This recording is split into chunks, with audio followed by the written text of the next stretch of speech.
You're right, it was very significant. I suppose at a political level, we had a union which was active at a time of Labour government, and that was the first time that had been the case for some time. And we had to decide how we were going to deal with major changes that the government was putting through. The one I remember most of all was the changes in teacher education, which were very strongly resisted by students up and down the country, with a wide range of different actions and activities. But I suppose in a more profound sense, the changing relationship with the trade union movement was the key thing. There was a greater alignment between students and trade unions on a wide range of different issues, both political campaigns, but also the common interests of students and trade unions in trying to address future jobs for students and where those situations went. And I suppose finally the change in our service companies was very important. It was a period when NUS Travel went into liquidation, which was a very sad moment, and we sold Emsley Insurance to a private company. I know the relations are still very close, but it changed the nature of student politics to some extent. Well, it was a fantastic time of change across the world. The international aspirations, I suppose, were absolutely enormous. In Cambridge, it was a question of campaigning against the then fascist governments in Spain and Portugal, and also the military regime in Greece and anti-apartheid. So these issues were very, very big, and they drew me into student politics at that time, as well as the idea to try and have a democratic approach to student politics in Cambridge, rather than the very elitist approach which had been usual.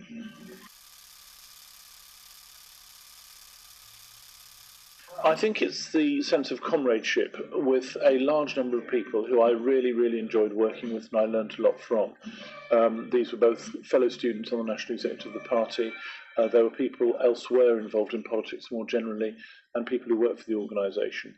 And there was a tremendous sense of teamwork, which is quite unusual, I think, in any working environment.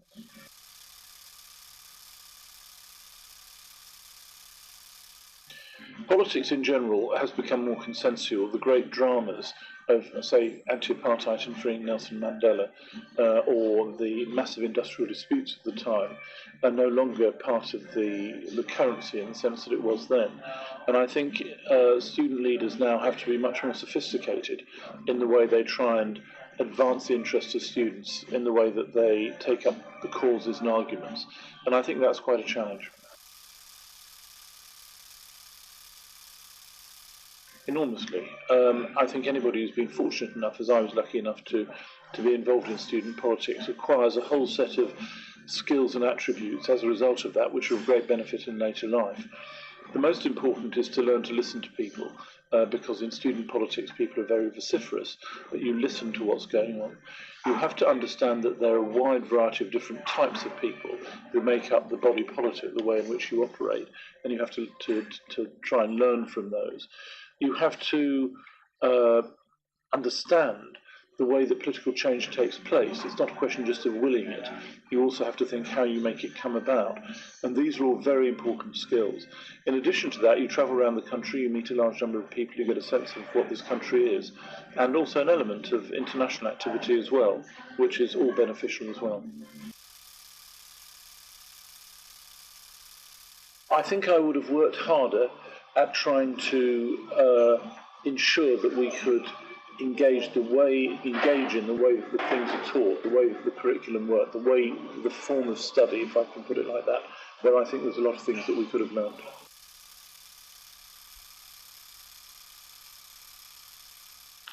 I didn't. I defend the reform I put through. I think it was the right thing to do. I know the NUS opposed it for perfectly understandable reasons, but I think they were wrong. I think the current government's proposals are incoherent in the extreme. The most important and bad thing is removing the various ladders to access to higher education, the Education Maintenance Allowance, the Aim Higher programme and so on, which help people from a wide range of backgrounds get to university. But then beyond that, the decision to remove all funding effectively from a wide range of courses completely breaches every principle that we were talking about. Our whole concept was that students and state should share, because both students are beneficiaries and the state is a beneficiary. This government's turned it around so the state will contribute effectively nothing to undergraduate teaching, which I think is serious dishonesty and wrong. As far as the 9,000 is concerned, no, I didn't expect it ever to go as high as 9,000. I don't think that of itself is a complete killer, because it is paid back through the tax system, through your life, according to what you've earned later on in life. And I think that is a manageable state of affairs, even though it obviously seems very daunting at the outset. But I think the incoherence of the overall proposals is a serious, serious problem.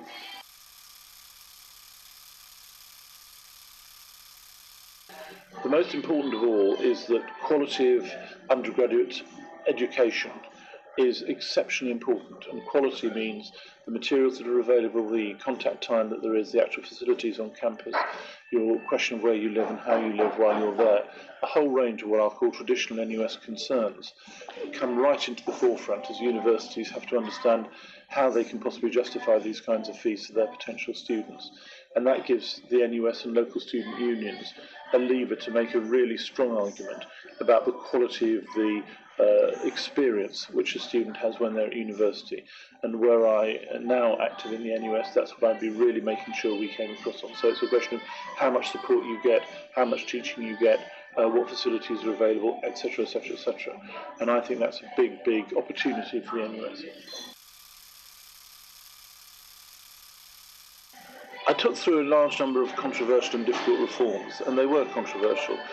Student finance was definitely one of them, the whole university reform. ID cards, which the government's now turned down, was another, which I know is very controversial. I suppose the university reforms is the most significant thing. Not at the moment, no. I've decided not to put my hat in the ring for the Norwich nomination this time. I don't really think I want to be in Parliament until I'm nearly 70, which would be implied if I was to run in the next election and win. On the other hand, I look at politics, I don't feel optimistic about politics either on the government side or on the opposition side, and so I'll keep watching, keep an interest and see if any opportunities arise.